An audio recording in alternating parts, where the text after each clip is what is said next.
fear. Suck But it, then, feet. Yeah. he took it even further.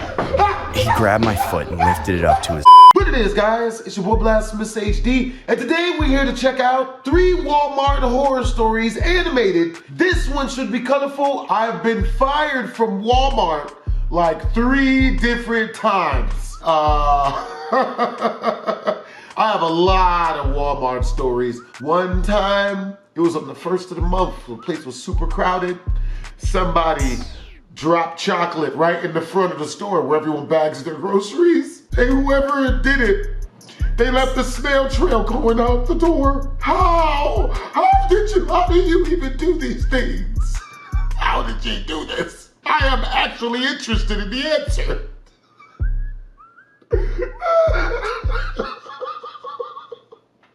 As a busy mother of 3 living on a tight budget, the Walmart near my house is the most convenient and affordable option for my grocery shopping. The staff there is generally very nice and helpful, and I've never had any problems there, except for a few quality issues with meat and produce. Unfortunately, I've had to take a break from shopping there. I hope I can go back soon, but only time will tell. I had an encounter at Walmart that destroyed the feeling of security I used to have there. It started out like a normal shopping trip, which I do about once a week. As usual, while I was grabbing a cart, I said hello to the greeter, and we had a brief conversation. Since I go there so regularly, he recognizes me every time. He's a sweet old man, but other than that, we were both just going about our business. That day, however, I noticed something strange over his shoulder. Or rather, someone. In the open seating area of the subway at the front of the store, I saw a man staring at us, eating a sandwich while he sat facing the entrance. Even at a glance, I could tell something was weird about it. The greeter asked me if something was wrong, but I said I was fine and moved on. I thought it would be better to just get out of his eyesight and let him look at all the other people entering and exiting the store. I started my process of getting groceries, which after all these years of doing it every week, I've got it down to a system that keeps me from doing any backtracking and discourages me from getting lost in the areas where I might be tempted to buy things I don't need. For a while, I didn't notice anything obviously out of the ordinary, but at several instances, I did get the feeling I was being watched. I kept looking over my shoulder, but I never saw anyone looking at me. Still, I was getting pretty on edge, so I hurried up to get out of the store faster. The last thing I needed to get were some pellets for my son's pellet rifle.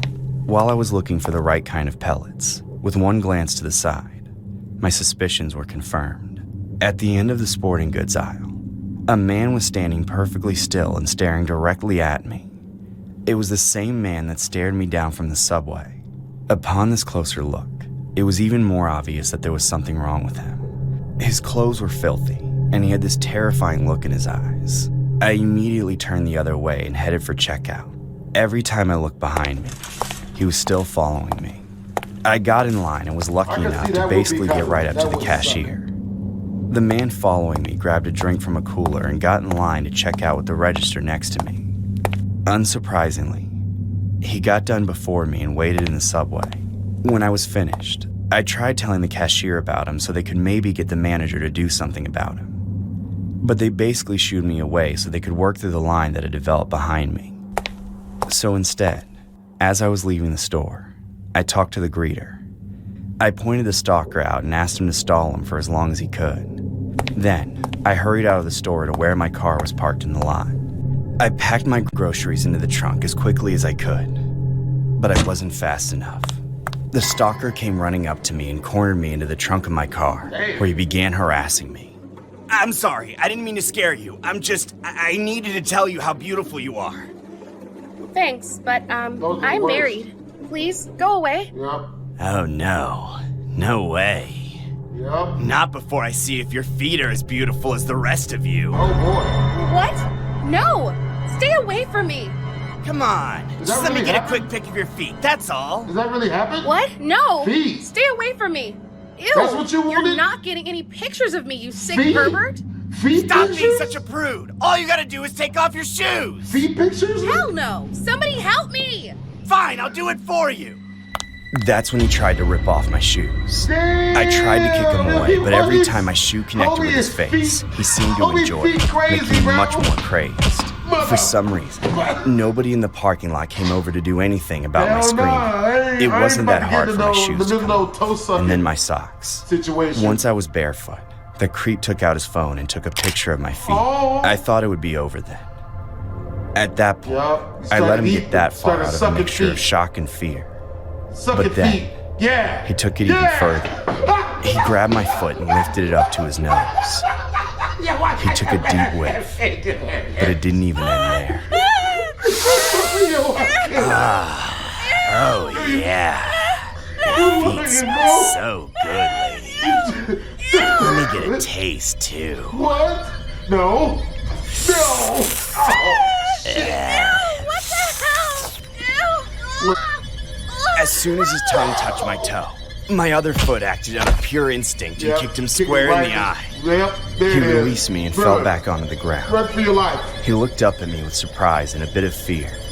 I guess at that moment he decided he had enough, because he got up and ran off. Damn, Only after the threat had passed did someone come up and offer help, and it turned out to be the greeter. Apparently, after stalling the creep for just a second, the poor old man got shoved to the ground as the creep ran out to catch up to me. Thankfully, he wasn't hurt. But at his age, a fall like that could have been serious. We called the police and I reported what happened. When the Walmart manager reviewed the store security footage per police request, they were able to confirm that the creep had been stalking me all over the store. It's for that reason I don't know if I could ever go back to Walmart. I certainly miss the prices and the convenience, but I'll never forget what I experienced in that parking lot. Feed. According to Reddit user u/Suavecore, an apparent Walmart employee responding to a thread in the Walmart subreddit, the craziest thing that ever happened in their store happened about a year ago in 2023. The stalking of a woman in her mid-40s by a man in his early 20s originated inside the store. The stalker was seen on security footage following the woman around the store and waiting for her in the subway while she checked out. As she left the store, she was followed to her car. According to what the woman told the police, the man told her that she was beautiful and talked with her for a few seconds before suddenly ripping her shoes off and smelling her feet, while the woman held onto the car in shock. Shortly after, he fled to his car and drove away. The Reddit user alluded to the fact that the man lives a few hours away in the same state, which would imply that he has been identified. But unfortunately, there's no information about whether or not he's been arrested and charged for the incident. I've been shopping at Walmart for 25 years, and I never experienced anything crazy. I can't do that. This shit fucking my sinuses up, bro. I think if this happened to anyone without the sort of training I got from the military, it could have ended much worse. At the beginning of spring, when the temperature started going back up, this guy in front of my local Walmart started selling water bottles out of a cooler for $1. I saw him outside the entrance every time I went shopping for a few months. I could never tell if he was homeless or not, but I always assumed he was. It never bothered me since I don't work at Walmart and I don't have any reason to care. But I never bought anything from him. I know it's going to be hot outside when I leave the house. I bring water with me. Simple as that. When I went shopping last week, he was there just like usual. He seemed a little agitated that day and was being pushier than usual. As I walked up to the door, he singled me out and stepped out in front of me, trying to get me to buy water. I refused and tried to walk around him, but he continued to block me from entering the store, and he became even more aggressive with his tactics. Come on, you're telling me a big husky boy like you isn't thirsty in this heat? Buy a water, man, it's ice cold. I'ma rob you, bro. And you think insulting me is going to work? Back off, I'm not buying. What's your problem, man? I'm trying to help you out and you're yelling in my face? Just ask someone else, dude. I'm done with this. Eventually, I walked past him and got into the store, but he followed me inside, continuing to shout at me to buy a bottle of water. Damn. An employee at the front of the store quickly confronted him.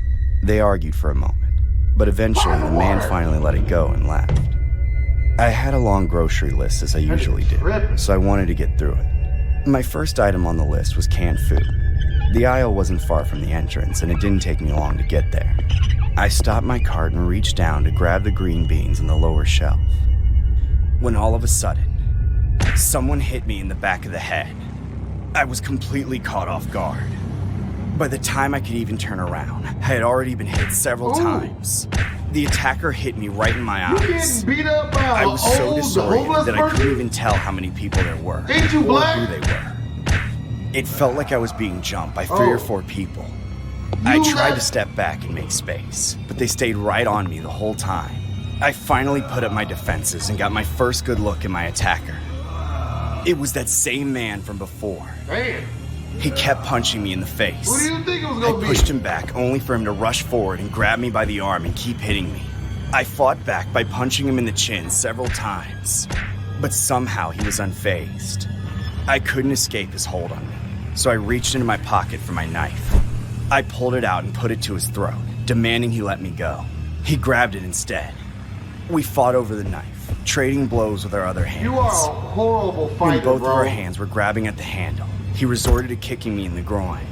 Due to the shock of the pain, my focus on the knife slipped for a moment, and that's when he grabbed it. I staggered You back, can't fight to trying to save make your life. space. The attacker paused, smirking with success.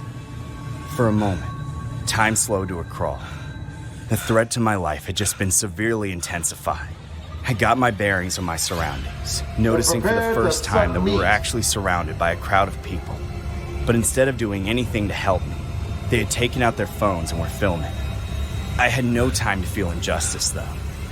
The attacker lunged at me, thrusting the knife through the air. Just then, an old muscle memory came back to me.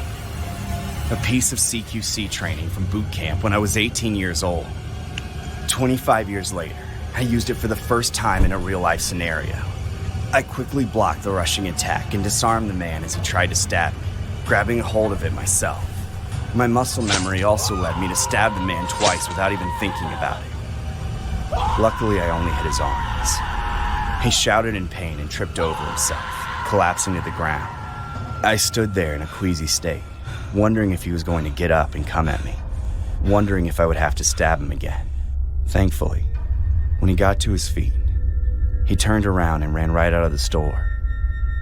Nobody tried to stop him, and I didn't go after him.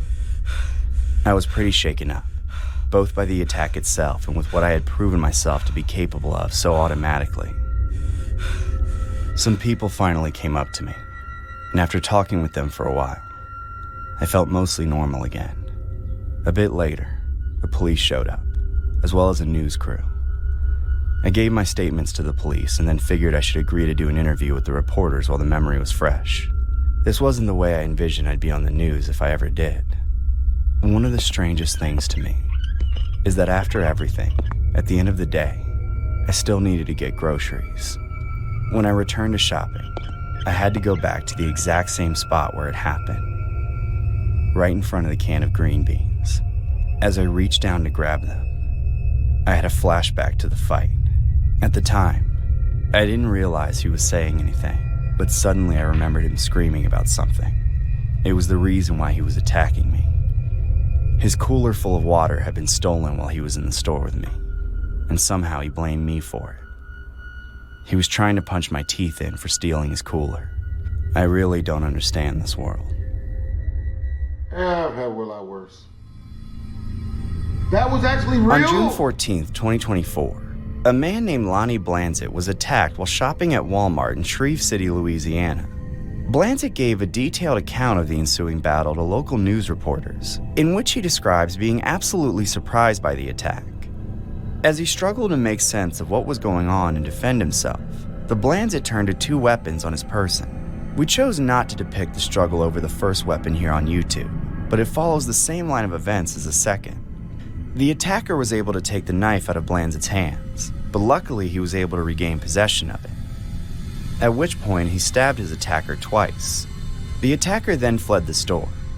Blanzett remarked that there were onlookers filming him fighting for his life, instead of doing anything to help him. Despite this, no footage of the fight was able to be found. Apparently that's just the sort of thing people like to keep in their camera roll and look back on every once in a while. Damn. That's wild. 4 years ago, I was a regular shopper at Walmart. In March of 2020, when the virus was starting to get out of control, and everyone was worried about it becoming a full-blown apocalypse. I decided it was a good time to stock up on supplies. I put on my mask and walked into Walmart with a couple $100 to spare, and I was immediately caught off guard by the pandemonium I had just stepped into. Don't get me wrong, trips to Walmart in daytime have never been relaxing, but I'd never seen so much desperation and panic before. People were scurrying around like rats, loading up on huge amounts of everything they could get their hands on. And ironically, the store was packed, but only half of the people in there were wearing masks. Taking one of the last remaining carts, I started combing through the aisles and picking up everything on my list. I couldn't afford to get heaps of stuff, so I spread out my budget to the bare necessities. Batteries, shelf-stable food, water, that sort of thing. And yes, I was only able to get a single small pack of one-ply toilet paper because that was all that was left. Aside from the general atmosphere of the store being in historical turmoil, there was one other unusual event I clearly remember. I was in the canned foods aisle. Naturally, there were quite a few other people in there. Everybody was in their own world, grabbing what they could with tunnel vision. However, one guy was out of place. He didn't have a card or a mask.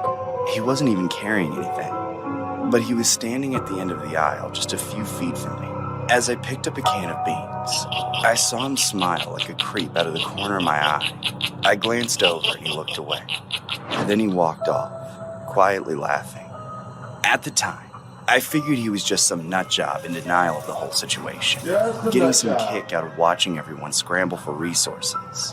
Maybe he was amused by me in particular, wearing a mask meant for a doctor while I grasped intently for the cheapest can of beans in Walmart. I even laughed at myself a little bit too. There was something morbidly entertaining about those times. Acknowledging that helped me get through it all. Regardless, I quickly forgot about him and went about my business. I finished up my shopping and went home. I put all my stuff away and then sat down on the couch. Foolishly, I forgot to wash my hands until a few minutes later, but by then I was pretty sure I already touched my face. Oh well, I thought. The next day, I was sicker than I'd ever been in my life. I didn't need a test to know what I had. That disease felt unlike any sickness I had ever experienced. Within hours, I was too weak to walk. I was overcome with fever and chills. By nightfall, I was coughing horribly. When I wasn't coughing, I was trying to breathe with what felt like a bowling ball in my chest. The next morning, after a fitful sleep, I began vomiting. I threw up everything I had in my stomach. Then I dry heaved until it was time to turn around and dump everything out the other end too. I struggled to keep down a sip of water, much less a bite of food. Luckily, I didn't live alone, but it wasn't like I had a loving wife to take care of me. I had a roommate on the other side of my apartment. We quarantined ourselves to our respective rooms, but it didn't stop him from catching it too. For some reason, however, the strange nature of the disease meant that his case was far less severe. He described it as a mild flu, which he was able to recover from in just a few days. I, on the other hand, was bedridden for a week. My roommate helped me with a few things, mostly just checking in on me periodically to make sure I didn't need to go to the hospital. Eventually, I did start to feel better. My fever was gone and I could eat again, albeit slowly. It seemed like my body had defeated the virus. Unfortunately, it took another week for my body to fully recover from the damage that had been done. 15 days after contracting the virus, I finally felt back to my old self. I waited another week before going out as recommended, but that was easy to do because of everything I had bought before getting sick. Although, after about another week, I needed to go out and get a few things. Once again, I put on my mask and headed over to Walmart. I didn't need to stock up on as much as I did last time, so it was a much shorter trip. Also, by then, the lockdown was in full effect, so barely anyone was in the store. I'd run out of all my canned foods, so that was one of the things I needed. I didn't expect to see anyone when I entered the canned food aisle, but I never would have guessed in a million years what I saw in that moment. The same man who I caught staring at me 3 weeks prior was standing right where I stood in that interaction. He was holding a can of beans up to his mouth, licking it all over. I stopped and stared in shock, watching in absolute disbelief. This wasn't just some little lick. It was a full-on makeout session, a showcase in canned cunnilingus. This persisted for several torturous seconds before the creep finally noticed me. What? Are you afraid of a little cold? You disgusting freak! Overcome with rage, I grabbed a can and chucked it at his face. It nailed him in the side of his head as he tried to block it. Then I grabbed another can, and that sent him running. I didn't chase after. Obviously, I didn't want to be anywhere near him. Nobody had been around for the interaction, but I reported him to the management. After reviewing the security footage, they said they'd look into it. But then, they banned me for assaulting a customer and damaging merchandise. Needless to say, I haven't shopped at Walmart since. Later, I found out that sicko had been licking items in Walmart for weeks. Somehow, nobody in the store noticed. What's more, he was actively posting himself in the act on social media. It apparently took dozens of reports to police to get them to arrest him. But eventually, they finally did. I can't say 100% that he's the reason I got so sick. On March 11, 2020, a 26-year-old man in Missouri named Cody Lee Feister posted a video of himself licking deodorants in Walmart, poking fun at anyone who would be concerned about the potential consequences. Weeks later, after numerous calls from local residents, and even calls from the other side of the world, police finally arrested Feister. One has to wonder how many other items he may have contaminated off camera, and by extension, just how many people could have fallen ill due to his actions. It is unknown if Feister tested positive for the virus at the time, but it doesn't make him any less disgusting. I would have to say the scariest story of all of them was the feet sucking one. That's the one that ruined my dinner. With that being said, hope you guys enjoyed the video. Make sure to comment, like, and or subscribe. It's your boy BlastphamousHD. Twizzers.